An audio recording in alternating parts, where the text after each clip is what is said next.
športe je doma. Lukyho highlighty. Mám tu nejakých fanúšikov Harryho Pottera?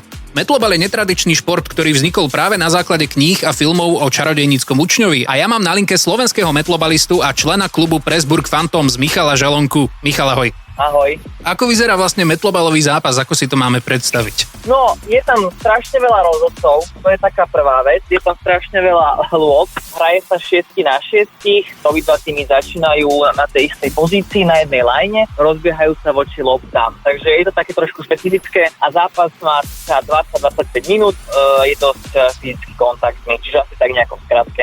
Podľa toho, čo hovoríš, tak nielen, že je to špecifické, ale aj dosť chaotické mi to príde. Aká má byť potom výbava takého metlobalistu povinná? Čo musí mať? Základná výbava je samozrejme tzv. PVC trúbka, ktorá vlastne funguje ako taký špecifický znak metlobalu, vlastne tá metla. Potom samozrejme chránič na zuby, keďže vlastne dochádza ku kontaktu, aby nebol otráž mozgu, a taktiež čelenka, ktorá vlastne určuje, akú pozíciu máš, keď hráš. Čiže keď máš čiernu, si vybíjač, keď máš napríklad bielu, tak si útočník a skoruješ.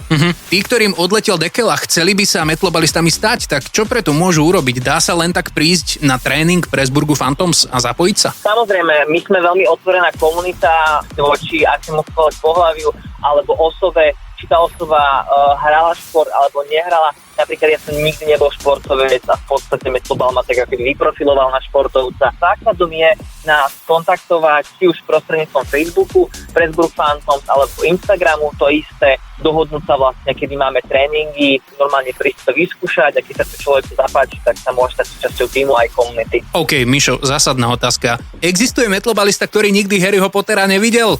Vieš, že sa mi zdá, že hej. Ty vole. Zdá, že existujú takí hráči, Američania a Angličania. Wow. Je to reálne, že niekto z týchto ľudí nikdy nevidel Harryho Pottera. Peckák, chystá sa Liga majstrov, Nations Cup v Španielsku, to bude teraz v septembri, a okrem toho aj Rakúska liga, ktorá sa začína v októbri, a tam Pressburg Phantoms pravidelne nastupujú. Takže kde sa na vás môžeme prísť pozrieť a naživo vidieť metlobalový zápas, Mišo? Najbližšie by som asi povedal Liga Rakúska, ktorá je 4-krát do roka a hraje sa vo Viedni, v Gráci, v Linci a v Salzburgu, a pravdepodobne budeme ďalší rok organizovať po dlhých 3 rokoch turnaj na Slovensku, v Bratislave. Sme aj na YouTube, sú rôzne live streamy našich zápasov. Tak ste to počuli sami, metlobal na Slovensku naozaj existuje, aj vy sa môžete stať metlobalistami, a presvedčil nás o tom člen klubu Pressburg Phantoms Michal Žalonka. Tak Mišo, ja ti ďakujem za tvoj čas a nech sa tebe aj metlobalu na Slovensku darí. Ďakujem pekne a dúfam, že si to príjete vyskúšať, je to fakt skvelý šport. Čaute. Konečne uvoľnenie, ktoré nie je zakázané.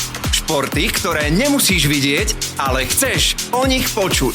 Pre viac Lukyho highlightov klikaj na dobreradio.sk.